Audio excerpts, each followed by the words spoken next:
Welcome to the Eureka Street Crypto Podcast. Hey everybody, I'm Eureka John and you're at Eureka Street Crypto Podcast. This is episode number 492. Yep, and if you're listening, that's on YouTube. And if you're listening on all the audio platforms, Spotify, Google, whatever you happen to listen to your podcast on, then this would be episode, I believe, 164. Don't mark me down for that. But anyway, welcome to my show. This is my brain dump where I talk about things that I learn and I need to just dump it out somewhere. This is my sandbox to mess around with audiovisual techniques and all types of other stuff. And this is my message in a bottle to reach out to other people in the crypto and web space, and also to just reach out to people in general who may be curious about what I'm doing. So yeah, hey, how you doing? Hi mom, hi dad. Anyway, today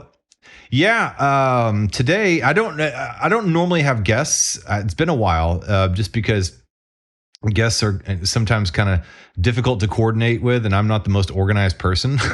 But I did manage to get quickly coordinated with a guest, and I spoke to him this morning. His name is Joshua Scigala, and amazing guest. We had an amazing conversation. It went on like an hour and 20 minutes or something like that. This is a perfect episode for the new person in the space who wants to know a little bit about the history of Bitcoin, wants to know about the history and just the inner workings of what stablecoins are, and about DeFi protocols and stuff like that. This is a great episode for that. He really breaks it down in simple terms. And yeah, so if you're new to the space, this is the episode for you.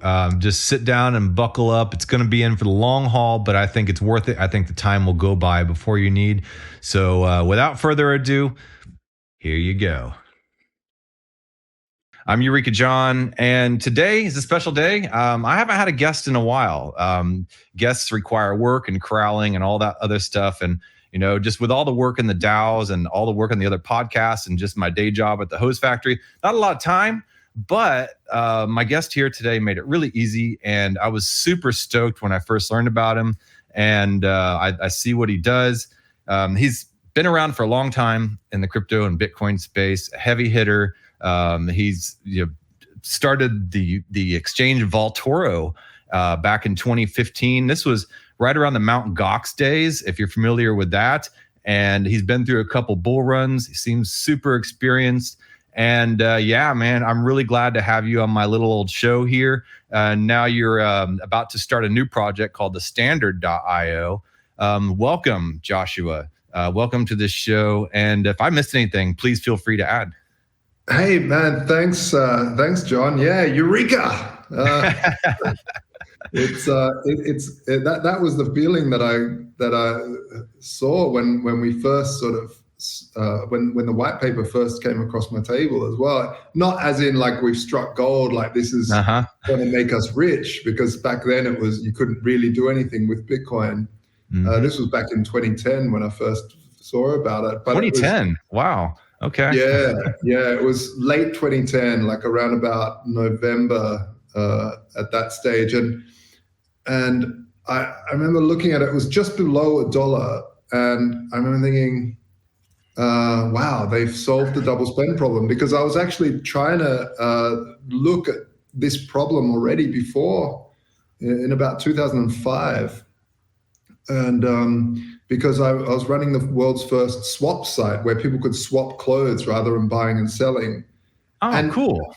Yeah. And I mean, the interesting thing here is that came out of the entire sort of central banking deep dive after 9/11, because when September 11th happened over in the States, that of course led me to sort of try to understand what went on there more than the mainstream media was just saying. They were just saying a man in a cave sent a bunch of freaks over to do it. And then, of course, if you dive down the conspiratorial side, you get a whole different story. And then you deep dive that, and you can't take everything. You have to take everything with a bit of a grain of salt. But through that process, it really started I started heading down the path of like, what is money? Why Because money, everyone says follow the money. Whenever there's a crime, follow the money, and you'll find usually the reason why there is. Of course, 9/11 had some religious stuff, plus some payback from blowback from the old Mujahideen days between. I was there. I was in New York City that day, and I saw the towers fall. So I saw what I saw, and then I saw the news, and they didn't add up. So that's the beginning of me really questioning the establishment. So you were questioning money for the first time at that point. Yeah, and exactly. I was questioning money. What is it? Where does it come from? Most people, when you ask that question, it's like, well, it comes from my boss. And okay. Well, where do they get it from? Well, they get it from, money coming in. And you're like, okay, yeah, but what happens? How do we get this into this society? And how's it built? And of course, you then start to read stuff about the gold standard. And back in the 40s, it was very normal to sit around the dinner table, and talk about, the gold standard. Should we go off the gold standard? What is it? Whereas our generations really didn't bother thinking about any of this stuff. We were just like, it doesn't matter. And I think this was the beautiful thing about Satoshi's white paper, is that it allowed people, it allowed this renaissance in understanding of what money is at its core, that you can have, people say the root of all evil is money, but actually the root of all evil is the creation of money. How is it created? Is it created from debt, or is it created from someone finding stuff? And I think we can maybe sort of define that. Okay. So you started saying around 9/11, like, let's follow the money. Like, let's figure this out, because things are not as they appear. And it brought you to a point of redefining and having a renaissance. And it kind of created this overall questioning in society that was spawning this new form of digital currency, saying, hey, we can't just create money out of thin air. It has to be backed by something. And right now, people are just double spending digital cash. Banks are just issuing it. How can we have something, as we all move more digital from the physical, how can we have something that is backed and reliable? And that birthed Bitcoin. And you were already thinking about that back then. Yeah, weirdly enough, I was, because I was running this site where people could swap clothes and selling and other things, like I've got, I don't know, something here and something. And what I found very, very quickly was swapping is a terrible way of doing business, because, hey, John, I really love that T-shirt of yours. Have a look at all my things I've listed on SwapStyle. And you go, I don't like anything that you have. Yeah. But I do like all of this other stuff in this marketplace. So imagine this deal falling through because you don't like something I have. Deal falls through. That's unfortunate, right? So obviously what we need is me to go, well, okay, what if I give you a, token or a credit, as I was calling it back then, some way, and you could use that credit somewhere else in the market. Now, of course, now we've come back full circle to money. How many credits do I create as the centralized unit of this marketplace? They become sort of poker chips, if you may. Mm-hmm. And then I need to have a full understanding of central banking to how many do I issue? How many is it even legal? Yeah. So I started deep diving. I thought other people must have this issue. And then I started looking for some sort of solution where I wouldn't need to be the issuer of a credit, but people could create credits themselves. I don't know. It was sort of a vague idea in my mind that I didn't quite understand what I was looking for. But somehow I ended up looking through the cypherpunks mailing list, and seeing some of the chatter that they were doing, trying to solve this particular problem, which was very esoteric because even they didn't know at the time how it would work. They just knew we want something digital that can't be copied. Yeah. And we want to use cryptographic proofs for that. We want to use complex maths. I didn't say complex. You don't want to use mathematics to basically allow for that. And the more I read, the more I realized it was an unsolvable problem. I'll put that in brackets. Yeah. Because obviously Satoshi solved that problem. But I at the time, and this was around 2005, I thought, no, it's an unsolvable problem. I'll just let it go and keep on allowing people to swap just like this. But then I started doing like ring swaps and where people could, have multiple people in a swap. And it just got more complex like that. But I kept my eye open for solutions that were coming out of that space. Is that right about then is the beginning of like PayPal, right? And eBay, and people were exchanging that way through that centralized entity? Yeah, actually, that's how I came up with SwapStyle, because that's what my wife was doing at the time. She was studying fashion design or something like that, and she couldn't afford these more expensive items that were allowing her to inspire and study how they work. So she would, have a few expensive items, few designer pieces, and then swap those with other people that had designer pieces on eBay. But that was really complex. Like, hey, do you want to take that down? And we just do a swap. And no. And then there was like someone just stole something. And so rather than that, we just built SwapStyle. Anyway, there's a long story. But the fact is the whole money side of it is really important, because money, if it's created by debt, meaning a government can just create money out of nowhere and as much as they want. And usually, not many people know this, but new money coming into the system is always created through debt. What does that mean? That means it's usually through corporate debt. So corporations borrow from banks, and that's then new money. Or the big one is mortgages. So when someone gets a mortgage, it's not like the bank takes that money from someone that's saving and then gives it to you. And many people think that's what happens, but what happens actually is they create new money out of nowhere and lend it to you with interest that doesn't exist in the system. Okay. And so fundamentally, there's a perversion there in the logic, because imagine if you have an island, right? And you're on this island, John. I'm on this island, and maybe Peter is on the island as well. And we're there, and we just do swapping. We're like, oh, you've got a coconut, I've got a chicken that lays an egg once a day, and we just do swapping. And then one day, Peter wakes up and says, "Hey, I've had a brand new idea." Okay, great. What is this? Money. We're going to create money. We say, okay, explain, and Peter explains it, and we think, okay, great. And then John, you say, okay, well, let's go, let's do it. Where do I get this first dollar from? And Peter says, well, you borrow it from me. You say, okay, let's do it. I'll borrow one. And Peter goes, okay, but you now owe me 2 back. And you're like, huh? But there is only one. I've borrowed it. That's the only $1 on the island. Like, how am I meant to owe you 2? And so then Peter says, well, Josh also needs to borrow 1. Now there's 2 on the island. Right? So I go, oh, okay, cool. I borrow 1. And then we do a trade. I buy the thing that you've got, and you've now got my dollar. Now you've got $2. Right?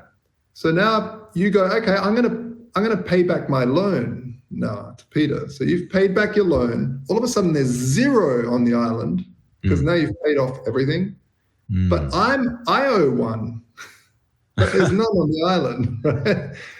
And if you scale up this problem where there's more owed to the central bank than there is currency in circulation. If you zoom right out, you get like Greece or these financial problems where these massive countries go broke because there's way too much debt than liquidity, and so these are the fundamental issues around money and actually how controls happen. And really, if you think about it, it's just sort of weird to have a system where there's more owed back than there is circulating, because it means there's constantly struggle. There's always an underclass of people that there's not enough. There's not enough. You need scarcity. You need scarcity. So you need to have not enough, but you don't need to have it at the fundamental ground level. Okay. Yeah, that's completely unsustainable. What does this mean for the average person just taking home their paycheck and they just want to pay their rent? Yeah, exactly. Right. So there's lots of knock-on effects from this whole system. And if we compare that to something like the gold standard, the gold standard is effectively the government saying, we've got a whole bunch of gold here, and we're going to issue paper receipts. And actually, let's step back a bit there, just so that people understand why gold is money. So where did paper money come from? Paper money, arguably, but in some scenarios, most scenarios, it came from this. People would bring their silver, because silver was more the currency of the people. Gold was usually for nobles. Okay. So silver would be used by people in the marketplaces. It was very heavy, cumbersome to carry around. So what they would do, they would go to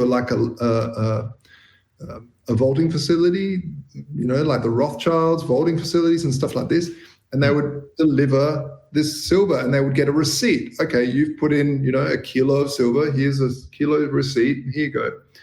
And so rather than going back to the vaulting facility and getting out some silver before you head to the markets, like an ATM, rather than doing that, you just go to the markets with this receipt and say, hey, can I have the watermelon? You just take this receipt back to, Rothschild's vaulting, and they'll give you some silver. Oh yeah, cool, awesome. Oh, all right. So people started trading these receipts, and we see the same thing actually in Africa when they started trading because they don't have a big banking infrastructure in like Nigeria and such. So they were using SMS credits. So rather than bothering with money, they were just like, oh, can I have that watermelon? Yeah, here's $2 of SMS credits. And then that became like the biggest part of the economy. Different story, but if you look at that scenario with the silver in the vaulting facilities, what happened was after a while, the vaulting facility was like, not everybody's going to come back at once and claim this silver, right? Yeah. So what if we just start lending people silver receipts and asking for interest? So okay, yeah, that sounds good. So someone would come along and say, hey, can I have some money? And they would write a receipt, and they wouldn't even need the silver in there, because not that many, and people would pay back, and they would have this interest. And they got these vaulting facilities and bankers got so rich off of this that they would have estates larger than kings and queens. And when people walk past and say, oh, that must be a banker, because no king or queen could afford an estate like that. it became ridiculous until, sort of like the French Revolution, where they started cutting off people's heads because everything fell down and the system collapsed. And then the bankers were like, okay, can we stop cutting off heads for a second, just for a second? This is how the scam works. No, they didn't. This is how the system works. Yeah. What about you let us continue doing the system, and we give you a cut, and we'll call it interest. So we can continue lending out at a fractional of our reserve. So we don't need all the silver there. We can have a fraction of the silver there, keep lending out stuff, and we'll give you a cut. If you've got a deposit in there, we'll give you a cut of the interest that we get. So you also get rich. And everyone's like, yes, good. Right, let's do that. That's the beginning of a savings account. Right. That's the modern day interest savings account. Yeah. All right. And now we're to the point where there's just no reserve at all. Yeah. In most countries. They don't have to prove anything at all. So if there's ever any type of run on the banks like you saw in Greece, then the whole system collapses and the house of cards falls. And and that creates inflation too, doesn't it? I mean, they keep printing and then the prices go up and then it becomes uncontrollable. Hyperinflation happens. And that's how it affects the average person trying to pay their rent with their paycheck, right? Well, that's right. The interesting thing with the EU is that Greece, because Greece doesn't have their own central bank, they have to rely on the European Central Bank. They couldn't just print money out of nowhere.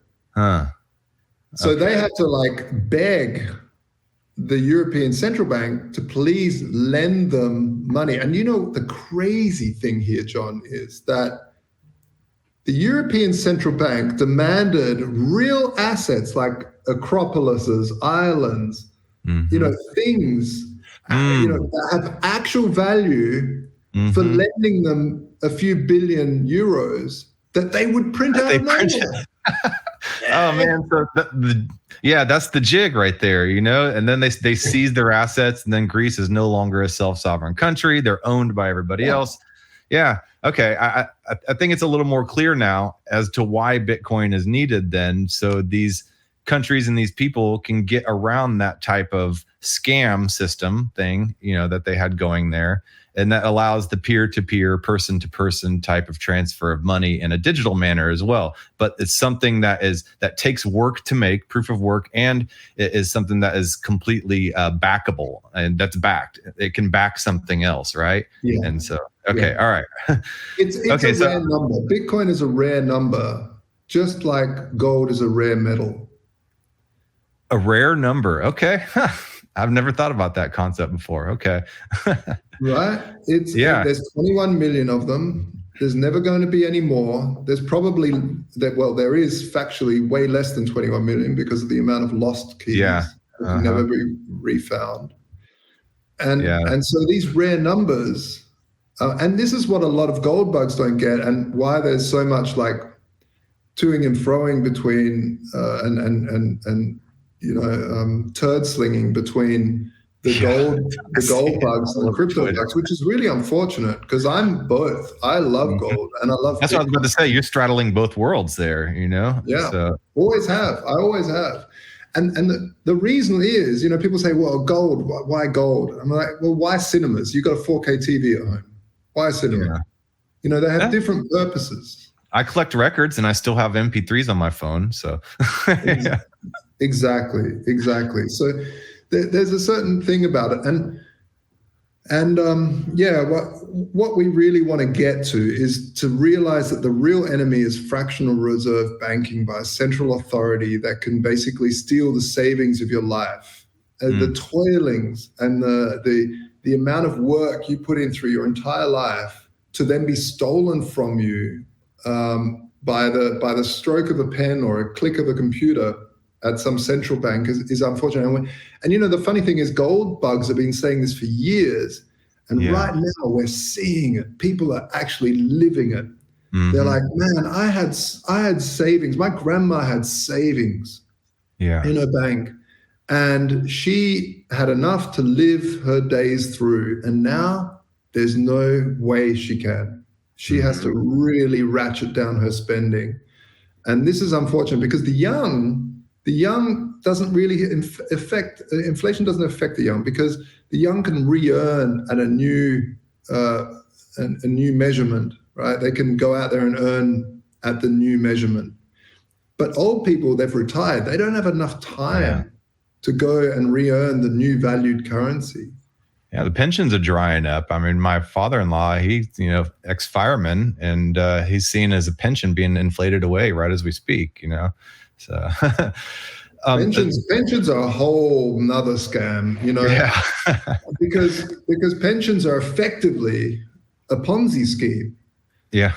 And you need new workforce coming in. So you need the society to grow. And most Western, people talk about population problems, but actually in Western worlds, most Western countries are below 2 kids per family.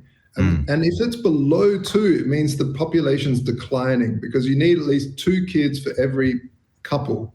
And some places it's China's in real problems. China's population is going to absolutely be decimated because they had this one-child policy for years, and it's caused real problems. And you can put your tinfoil hat on and think, oh, maybe that's why COVID was affecting all the elderly, so they can get them out because the pension schemes are going to cost them. So what do you need for pension schemes to work? You need a new workforce coming in to work with the newly valued money to put them into pension funds for people that are retiring now.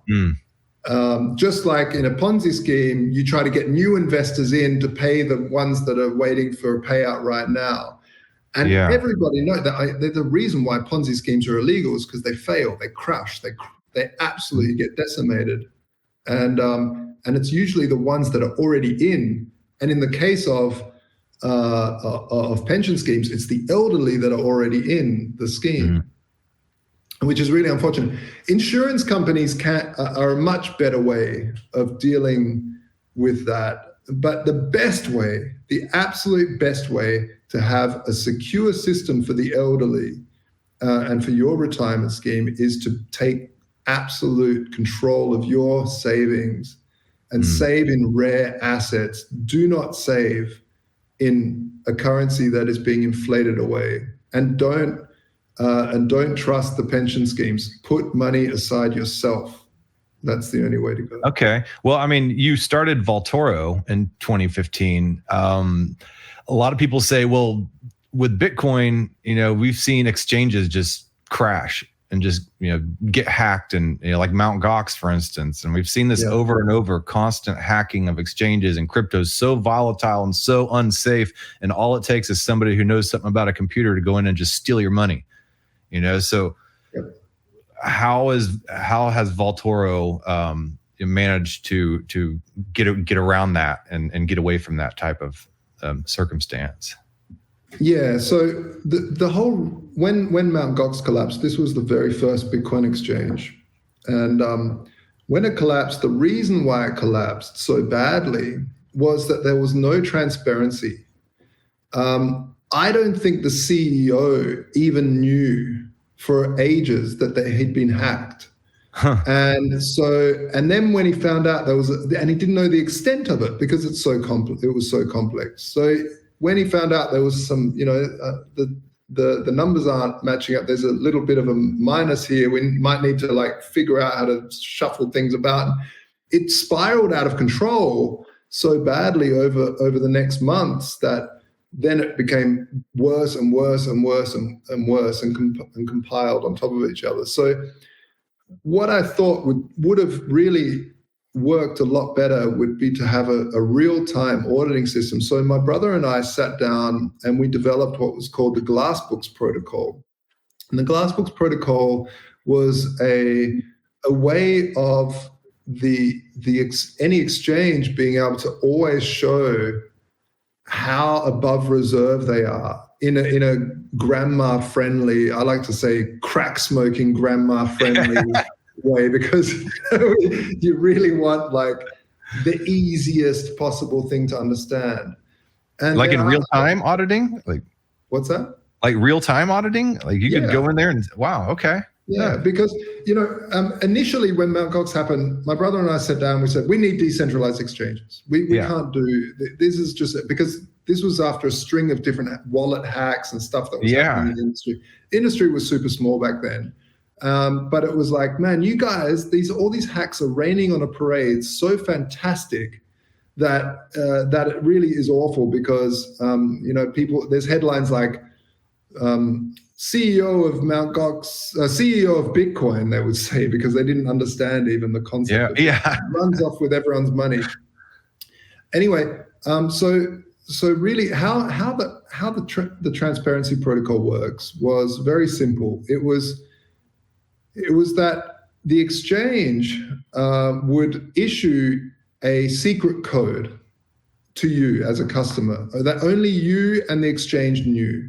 Okay. And then you could log out of the exchange, so the exchange didn't know that you're checking or when you're checking. And it would list every single code and how much that code has in Bitcoin. as well as, in our case, gold, because we were trading between gold. And I'll tell you why later.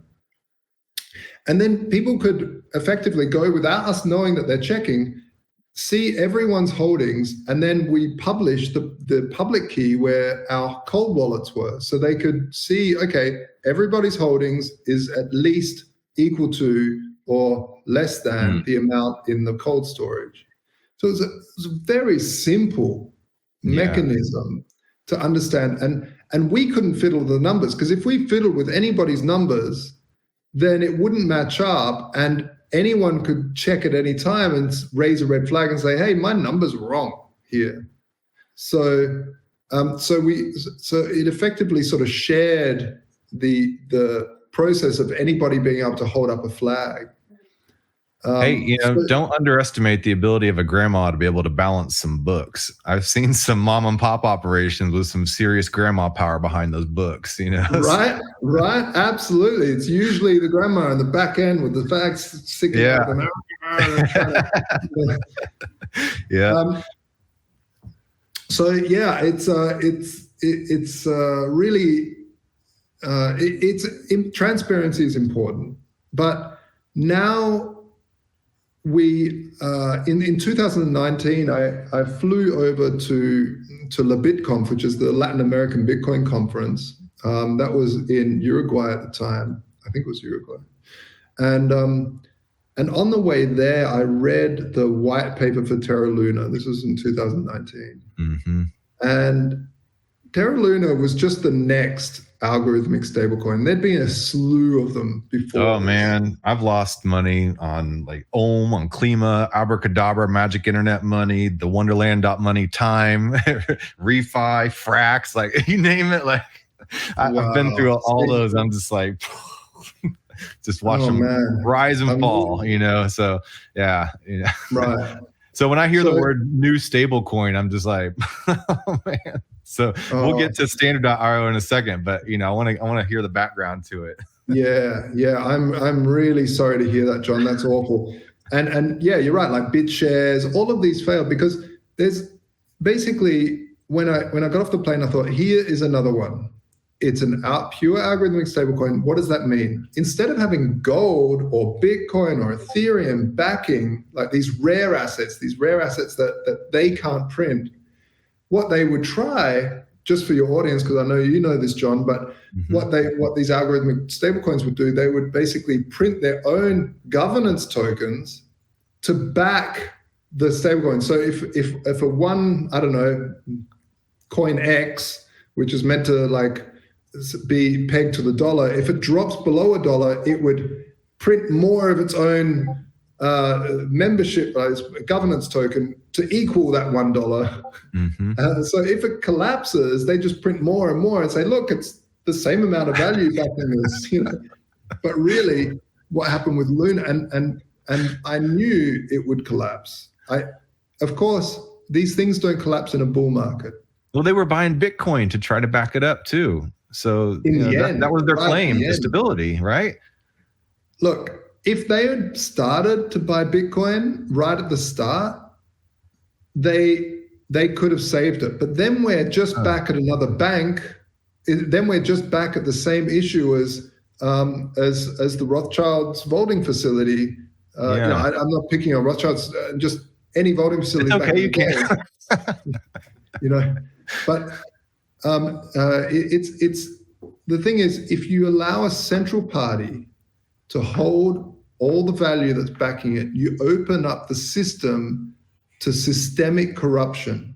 The whole point of Bitcoin was to start to decentralize authority and control over the money supply so that we could have not only when we say a separation of money and state, just like we had a separation of religion and state, church and state, we have a separation of government and state. And now, government, what does that mean? It means it's a cabal, it's a bunch of people. Now, you could have one company, at least the good thing with the company is it has to compete with a whole bunch of other companies. So it's better than one government, but it's still giving control to JP Morgan Chase or Tether or one central authority not to become absolutely corrupt.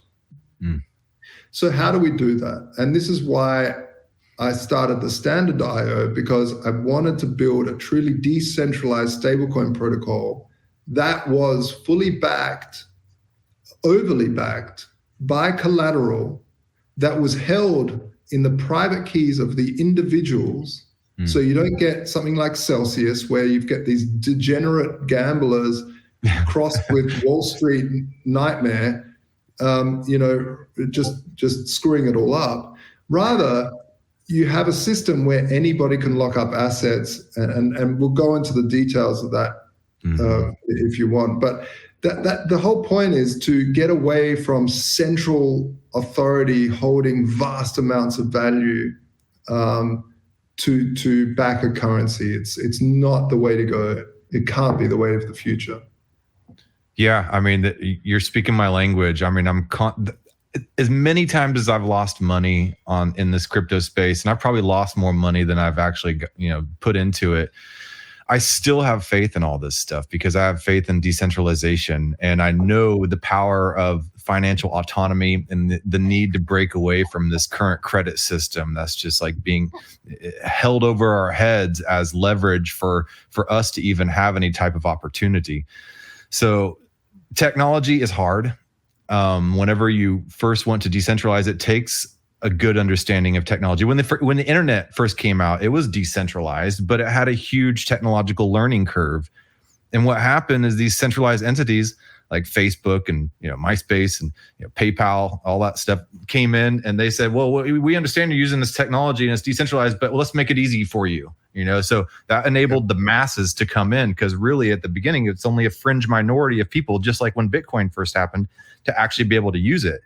Then suddenly you have these entities like Celsius come in. I used Celsius. I got my car payment done with Celsius, but I backed out. I got out of it like 2 weeks before it all crashed because I got like a bad feeling about it, man.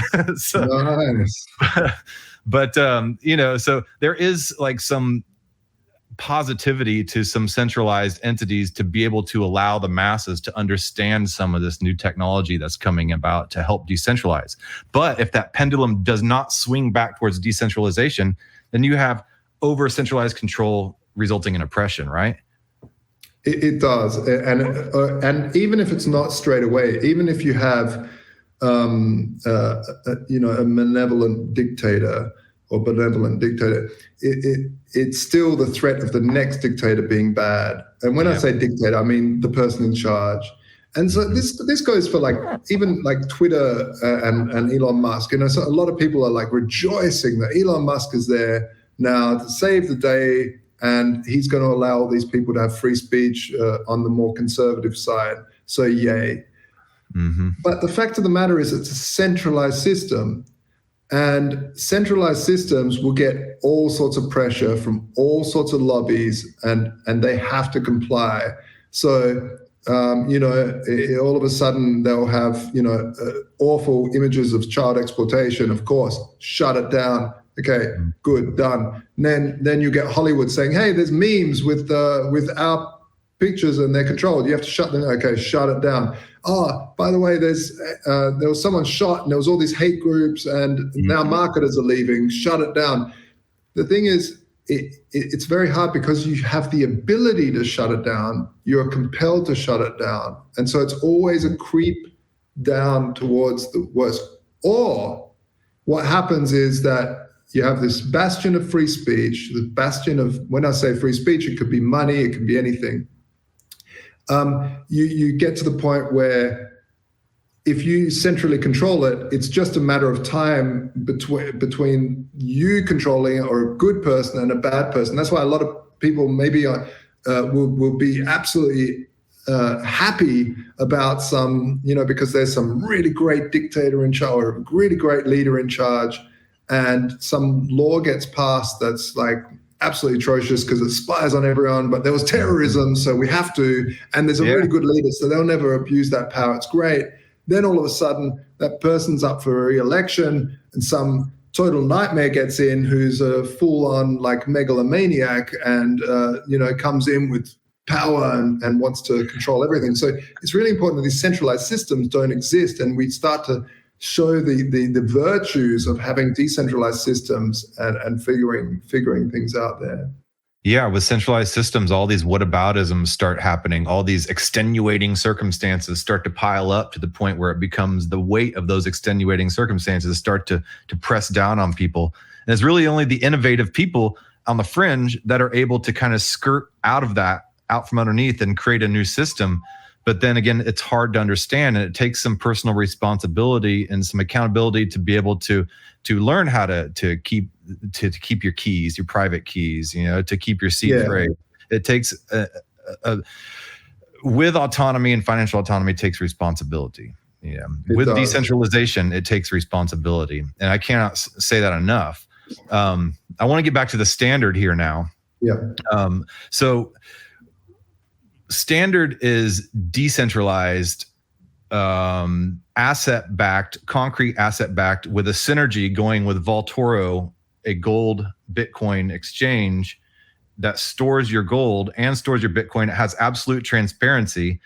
And then the standard uses that in a synergistic way to back a lot of the stablecoin. Am I correct in that? And it's also decentralized, that it's run by a DAO. So there's no one person at the helm of the standard, right? Yeah, almost okay, there. All right.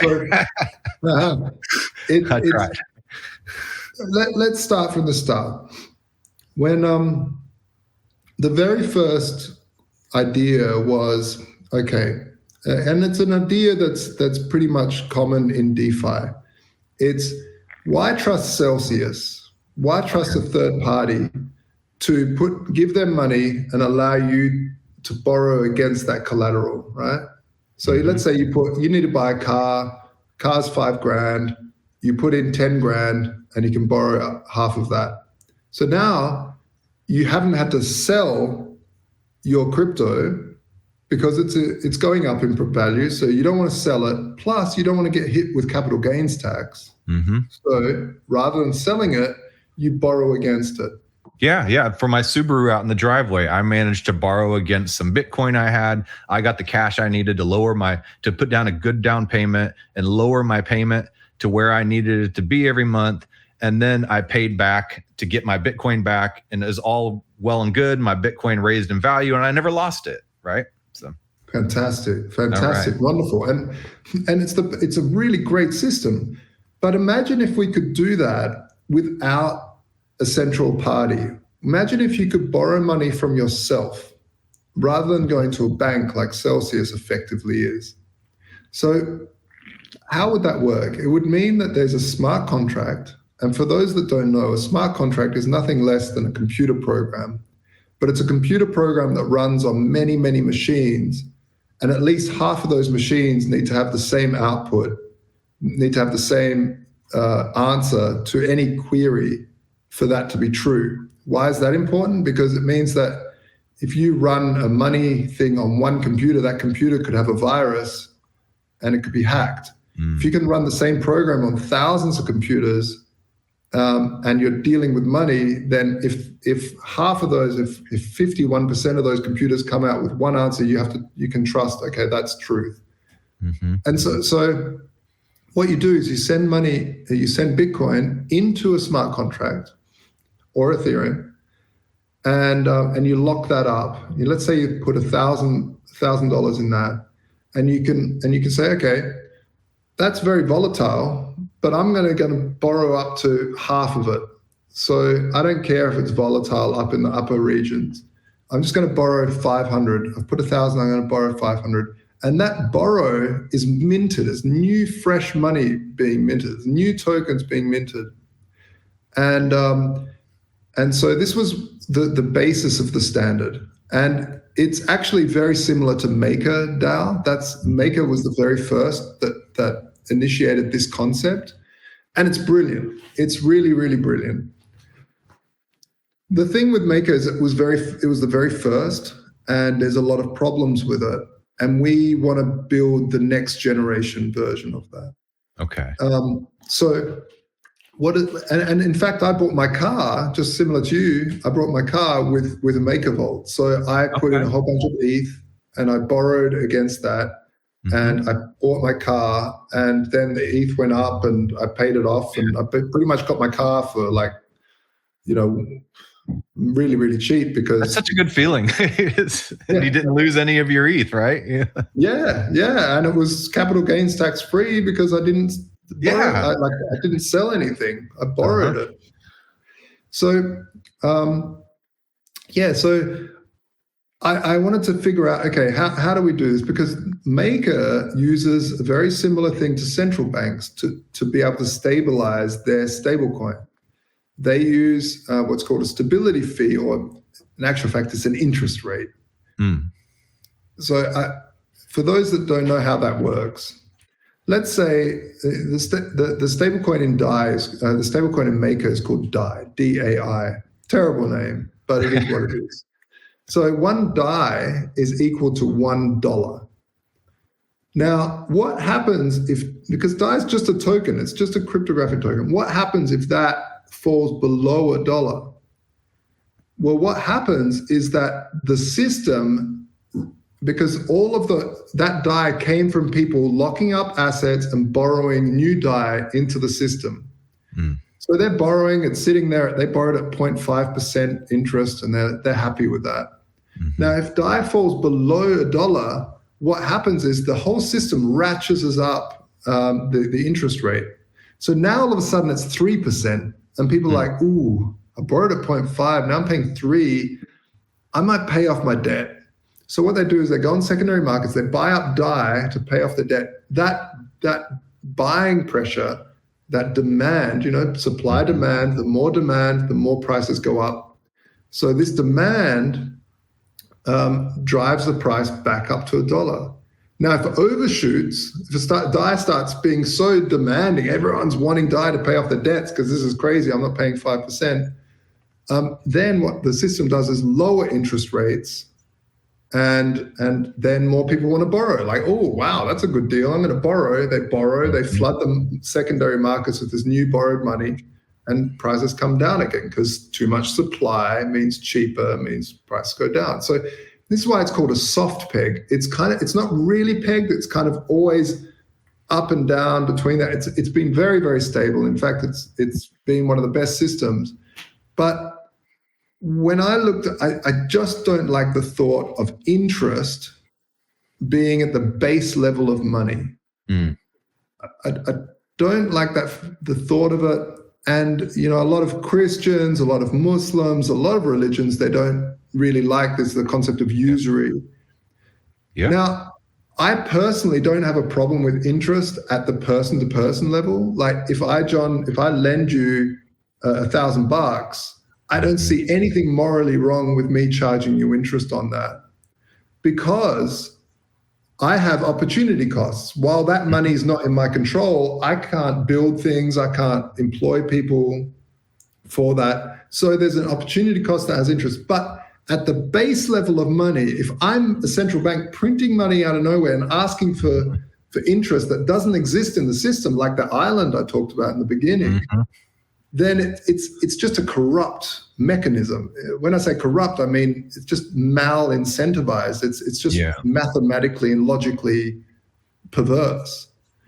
So we need to have a system that doesn't incorporate that. So the standard focused on a new way of pegging the stablecoins. And the other thing I wanted to do is get away from a dollar homogeny, so like homogeneous mechanism where it's only every stable coin's back to the USD or pegged to the USD.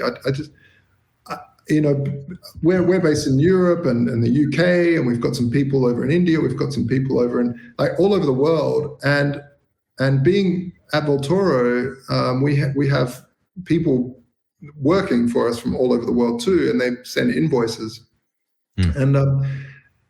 And so as more and more workforces are online, they want to invoice in their local currency because they know how much it is. So the standard focus on standard euro first, then standard USD, standard Indian rupee, standard ruble, shekel, Australian dollar, British pound. All of these will be coming out, with this protocol. So it's but how do we do this?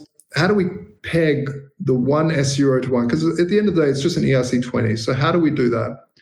Well, what we're doing is we're launching the system through what's called an initial bonding curve offering. And that's a complex term, but what it basically means is that we have a smart contract, and people will send. This is the launch of the first stablecoins. People will send Ethereum or Bitcoin into the smart contract, and for being first, for helping the DAO build that liquidity by putting Bitcoin in, they get the first S-Euro at a discount. So the first S-Euro that will be released will be at 80 cents to the euro. So if you send in 100 euros worth of Bitcoin or Ethereum, or you'll get $120. So if you send in 100 worth of ETH or Bitcoin, you'll get in $120 worth of euros. So S-Euro. Yeah. So as more and more liquidity comes in, this discount becomes less and less. So the discount curve will become less and less as that pot fills up until it reaches a 1-to-1. So that's the very first step. So if you're any good in maths, you realize, well, it means you'll be under collateralized because you've given everybody a discount. Yeah. And that's true. So what do we do? The next step, now everyone's holding these newly minted S-Euro. They've just got it at a good deal. They've effectively made a 20% instant, gain. They've locked in 20% profit at a certain time. As soon as that hits a 1-to-1, that means they've locked that in. So they have to assume that it reaches 1-to-1. And obviously that's what we assume because we're working towards that. But that's the whole goal. Let's reach 1-to-1. Now, while they're waiting for that to happen, we have the stage 2 of this. So first they get this discount. They've got the freshly minted S-Euro. Stage 2 is bonding that, liquidity bonding. So what they would do is they get the fresh S-Euro with some USDT and they put it into a Uniswap liquidity pool. And in return for that, they get a bond that pays a certain return, an APY, on that, depending on how long the maturity of the bond is. There's like 7-day, 30-day, 90-day, or 360-day bonds, and the longer you bond for, the higher the yield is. So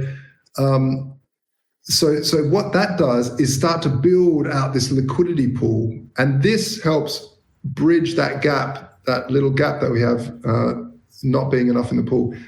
Now, sounds all very complex, but basically it's 2 steps. One is the discount curve offering, and the next one is the bonding curve offering. And with those two, what we've done is we've given the person that's come in really good rewards for participating, and the protocol's built this amazing pool of liquidity. And this pool will be used to basically peg that the first S-Euro at €1, because there'll be a pool set up that will always buy back and sell back at like a 100 basis point split from between a euro. So it'll be 90, let's say 200 basis points, 99 cents and $1, €1, 1 cent. And in the middle is the 1, right? So if anyone wants to ever get €1 back, they just send it to this pool and we'll send them €1 worth of ETH. And so that's really what pegs that. And it becomes more of a hard peg. But when I say we, I mean the protocol, I mean the DAO. Yeah. And this is only a small fraction. This is just the launching event. As soon as that's done, as soon as we launch, we're already starting to work on the private smart vaults. And this is what I was talking before, where people can then lock up funds and issue new S-Euro or new S-Dollar or S-Indian Rupee or anything else. So it's about like building up that liquidity pool, which will basically be a stability pool. It's the thing that stabilizes the currency. It's the thing that is basically what makes a stable coin, right? What makes a stablecoin? It's the ability for you to always get $1, let's say it's pegged to the dollar, $1 worth of assets for your thing. So if you've got a 1S USD, you want $1 worth of Bitcoin or Ethereum or gold or anything else, and that will do it. So this is what pegs it, is the ability for people to come in, help us build this stability pool, and in return they get a really great reward pretty instantly. And this is what's attracting a lot of yield farmers right now to the project. They're like, man, I can't wait for this to launch. Yeah, so it's like an instant 20% right there that's just made. But what about the people that cash out that instant 20% and don't move on to the liquidity bonding? Yeah, so there's no point, like it's not really an instant 20%. What you are instantly locking in a future 20%, because no one's going to be selling 1 euro for €1 yet, because where the initial bonding curve is selling at 80 cents. So why would you buy it off someone for €1 if you can get it for 80 cents? So we're not saying that this is a stable coin until the IBCO is over. Okay, all right. In that initial phase, the discount has to keep on getting less and less and less as more liquidity comes in until we reach the 1-to-1 peg. Mm-hmm. At that stage, it's now a stable coin because we've filled up that pool, and that's it. But you have locked in effect because you've bought it at that price, and you assume that it's going to reach €1 at some stage. Yep. So it is still a speculation. Yeah, I mean, you spend $800, and then by the time it hits 1-to-1, you have $1,000. You've realized $200 profit. What's to keep you from just cashing out right then? Yeah, nothing. There's nothing to keep you, and that's important. That there's nothing. But while that's happening, we're hoping that people will will put that €S into a liquidity pool and sell it to us, sell back the euro for a bond. So it's almost an instant because you're locking in a €1 value through that bond mechanism. The bond has a maturity and it's paid out in the governance token, but it's a really great yield, and this is why the yield farmers are so excited about it. So, nevertheless, let's talk about the big vision. The big vision of the standards. Once this process happens, the fact is that you want to then have some serious feature sets that we're building out, which is really, really interesting. So one is, now that we have this liquidity pool, the system can offer 0% loans, because now that this liquidity pool is here, let's say you go, okay, I want to buy the new Supra. It's fresh out. It's got like automatic self-driving. It's awesome. So you lock it. You send some Ethereum into a smart vault, and you hold the keys to that smart vault. Nobody, Celsius, no one. We don't. No one has the key to this. You do. So you send some Ethereum in worth, I don't know, 20K, because your Supra costs 10. You lock it. You generate $10,000 and then you go and buy this, exchange that for actual dollars and buy the car. Now you have a loan that's 0% interest with no time limit that you have to pay it off in. The only thing you want to make sure is that the collateral doesn't start like during a bear market, that the collateral starts to go down and down in value, because the whole goal of the system is that there's always got to be more value locked up in these smart vaults around the world than there is stable coins floating around. Okay, so there's the difference between this and like Aave and Yearn Finance is that there's zero interest once it hits that sweet spot of 1-to-1. Yes. Okay, all right. So that's really what makes the standard.io and the DAO just kind of stand apart from a lot of these others, is that zero interest, right? And the elimination of usury. Yes, the absolute elimination of it, because now, and the other thing is Aave, people are putting how Aave works, they don't mint new currency. Mm-hmm. They have two sides to it. They have the lenders, so the lenders will put money in, and the borrowers. The borrowers take money out, and they have to, pay interest, which will go back to the people that lent it. Whereas with the standard mints new currency always out. So there's no one, and that's how the system either expands and contracts. So interesting. So effectively you have zero interest, and we're already getting people saying, "Oh my God, I'm going to pay off my mortgage as soon as this comes out because I basically can cut my mortgage down to 0% interest, and the inflation starts to pay off my debt." Wow. This is how the wealthy folks, the people that are listening at home, how do you make money during inflationary cycles? How have the wealthy always done it? And the wealthy have always done it like this. They've seen that massive inflation is coming. They then go to their banker, and this is something that the normal working class can never do because they didn't have enough leverage with the banks. But they would go to the banks and say, okay, you're going to give me a loan on my collateral, and you're going to give it to me at a certain percentage at a fixed interest rate. And the bank goes, ooh, at a fixed interest rate. Okay, well, we're going to give you this. And if the currency collapses, you're not going to reevaluate to the new valuation. You're always going to contractually stick to the valuation we're signing today. And so what happens, these people start buying up property everywhere at a fixed interest rate that will not get reevaluated if the currency collapses. Now, what happens is that you buy a house for $1 million now, and in 10 years' time, $1 million buys you a carton of milk. You've effectively bought 10 houses with 10 cartons of milk. And farms and forestry and whatever else you can get your hands on, rare assets. And so what you want to do, what the standard does is allow people to then borrow money at 0% with no time limit.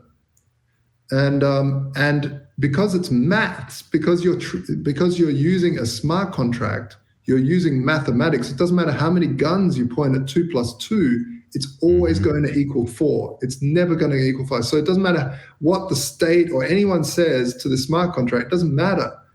You put money in, and all this smart contract wants is 1,000 €S back in to unlock your collateral. So it means that you always have more value locked up than you've borrowed. Plus, in 10 years' time, the collateral's gone up like crazy, and the inflation is basically paying off your debt, because now for me to go and earn the 10,000 I needed or I used for my Supra, I can just go and work a day, because now inflation that's the daily wage.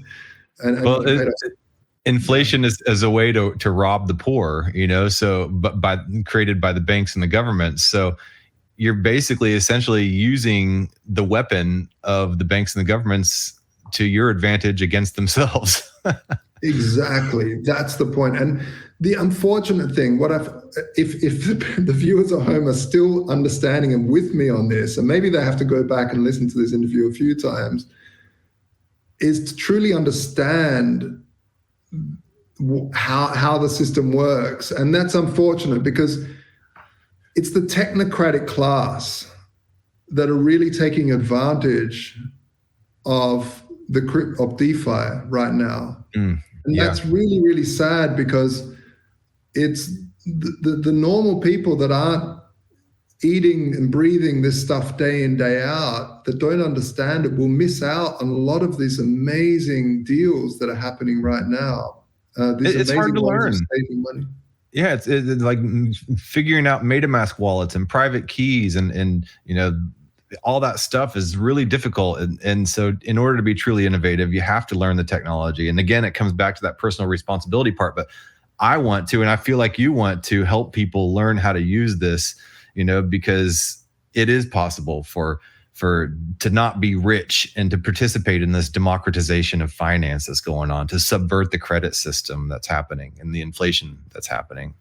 Absolutely, it is. Absolutely, it is. But it does take time, and it takes some brain cells rubbing together. But once you can take that moment, take that time to sit down and learn, it means that you're investing that time into your future. That's right. And I would say, look, shows like this and others are so important to this industry because there are so many scams out there. Mm-hmm. And it's really important to learn what a scam looks like. And this is another problem that we've seen over the years, is that governments have protected people, I'll put that in quotes as well.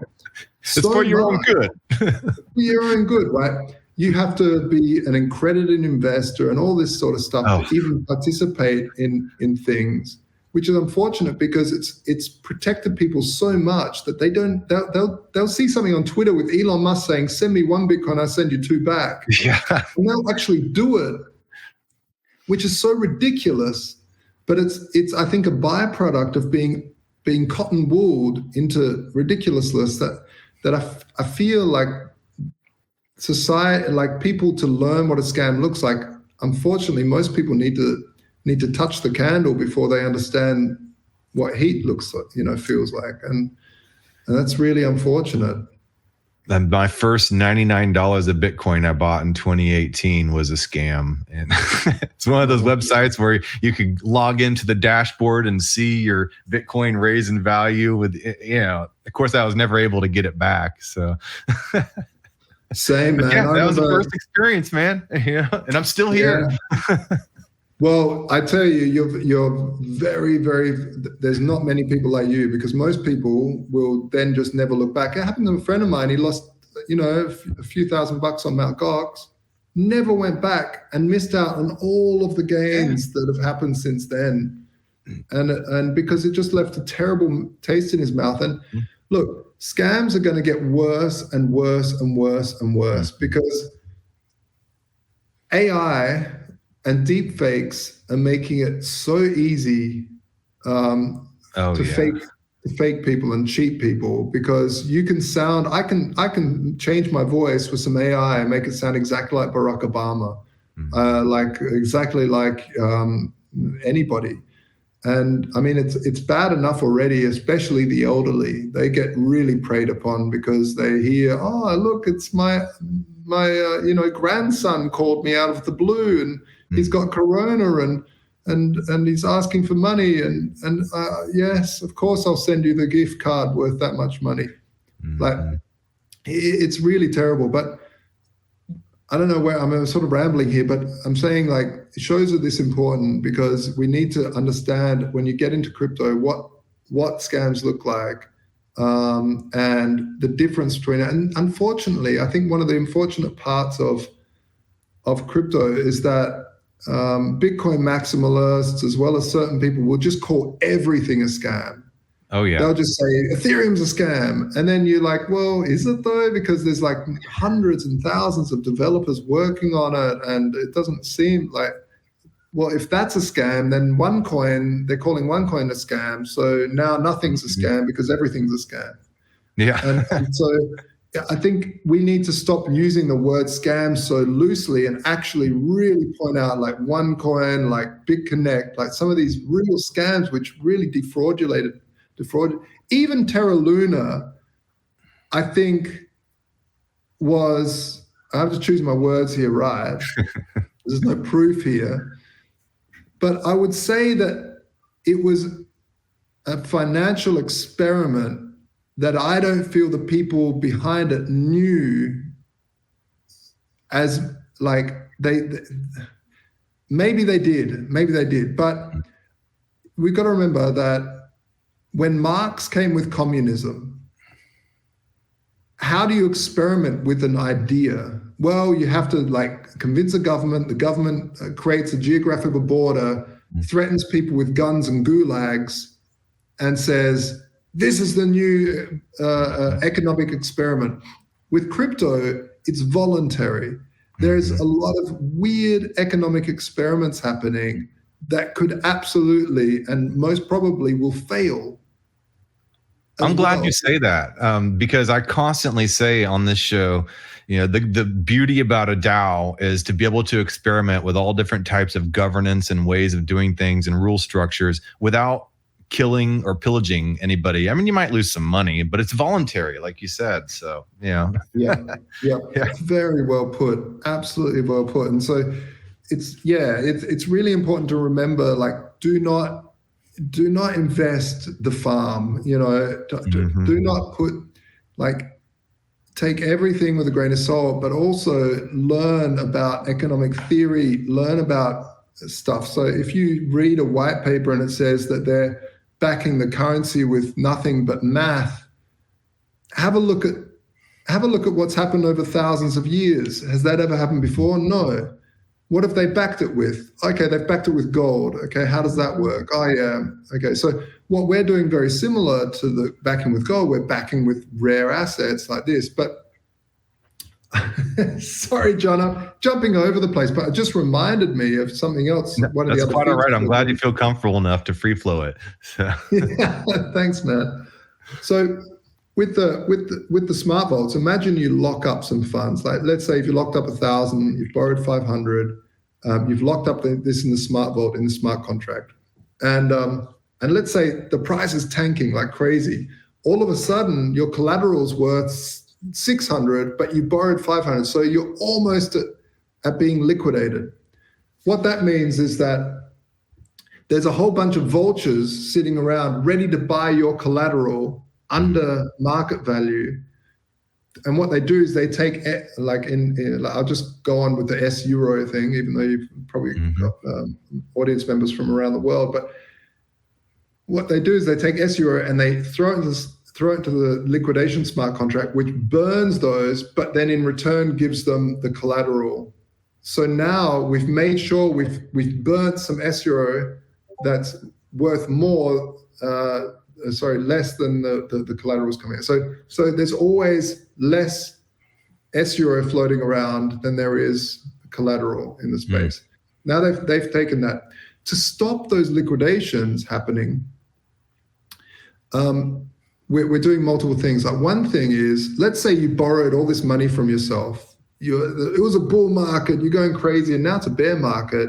You've just lost your job and you can't pay yourself back, and you've got your savings sitting in this smart vault and it's going down in value and you're going to get liquidated. First of all, I would say, well, for you to have gotten the money in the first place, you would have had to sell that in any other sort of use thing, right? But rather than selling, you borrowed against it. So even if you get liquidated, you might have lost like a 15% difference because you can only borrow up to like 85% of that value. So even if you get liquidated, okay, you're 15% out. But you don't want to get liquidated. So what can we do about that? So what people can do is they can either add more collateral in so you don't get liquidated, but if they've lost their job or they don't want to do that, what can they do? So we have we're designing a little switch and a mechanism to basically trade the value that's in there into tokenized gold. Huh. So if you've got Bitcoin locked up and the Bitcoin's just tanking like crazy, and it reaches a threshold, it'll automatically trade everything to tokenized gold. And gold, while it does follow the markets, Bitcoin does this, and gold might do this. So you hope that by doing this, at least your collateral won't be liquidated, because sitting in a rare, it's still a rare asset that's not controlled by a government, and it's keeping its price. So that's one mechanism. The second mechanism is you can actually take your debt and you can say, I can't pay it off. I've lost my job. There's more collateral in there that I would love, and I would love to save some of that value. So what I can do is sell that debt, that collateralized debt position, CDP in the old financial world, as an NFT. So I can go on OpenSea and say, here's my debt. Does anyone want to buy it off of me? because I can't afford to get the collateral out. I don't have the fees. There's $1,000 owing, and there's $1,200 worth of collateral in there. Do you want to buy it for $1,100 and you get an instant $1,000 gain? That means I get $1,100 back plus, and people that way people can try to like regain some of their things before it gets liquidated. Yeah, it's a win-win for the buyer and the seller right there. Yeah. So there's all these amazing tools that we're building into the standard to allow people full control of their debt at 0% interest, as well as being able to control what happens with that by selling the debt on. And the legacy financial system, if they could do this in the past, maybe we wouldn't have had the 2008 financial crisis, because effectively that's what they were as well. They were also CDPs. They were also collateralized debt positions, but they were owned by the banks. So these were mortgage-backed securities stuck into contracts, not smart contracts, but contracts. Then the banks would like chop and change all this and repackage them and reevaluate them to A++ and send them out. But you couldn't actually look into this contract that you're getting. You just know the yield is this, and it's got a good rating from the rating agency. But you couldn't actually look through it.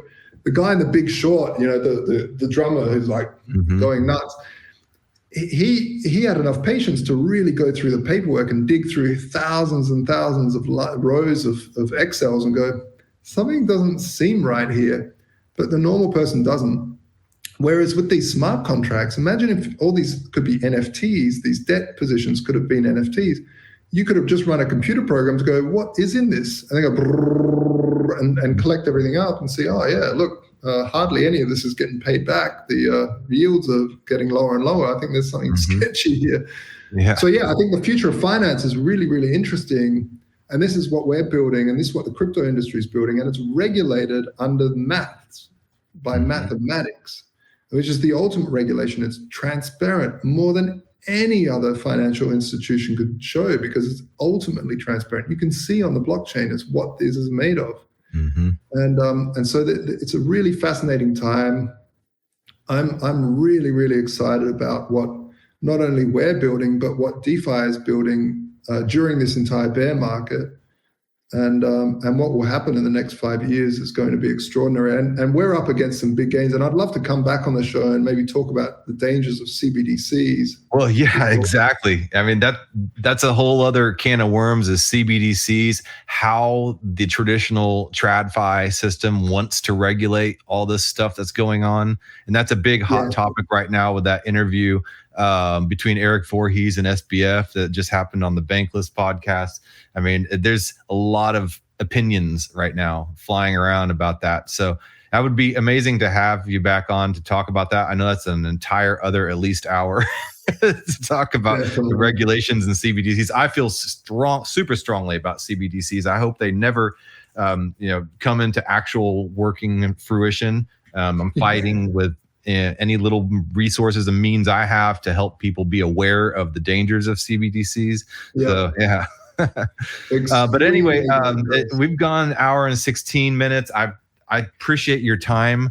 I got to get back to my day job, but the hose man is going to be blowing up my phone. So no, I've got to also got to get back to it, but it's been a wonderful pleasure, and I do absolutely look forward to coming back and really discussing CBDCs at length, because people need to be warned about what's coming. They need to understand that this isn't just this isn't just some convenience thing, because the road to hell is paved with convenience. And so we're seeing already steps in the UK and in the States. The States are releasing this new smart Fed or something. FedCoin. It's not FedCoin, but it's a real-time settlement thing within the Fed. Anyway, very, very dangerous, extremely dangerous, and we can go into why that is on another show for sure. Yeah. Hold on, hang on the line for a little bit after we close out. But I want to let you know. I want you to take a time to tell people how they can reach you. Yeah, thanks. But yeah, I'm on Twitter at Scigala. That's JSCIGALA. So at Scigala. And you can see all the socials on thestandard.io. Join up to the waiting list there as well for we're giving away $1.45 million worth of TST for people in the wait list that join the IBCO. So it's definitely worth to check it out and get in on that. And yeah, I think that's kind of it. Join the Twitter, and you can read my ramblings and anarchic philosophical. Yeah, and your DMs are always open. You're super accessible, so yeah, I appreciate that. Yeah. A man of the people. Thanks, man. All right, well, thank you. Cheers, John.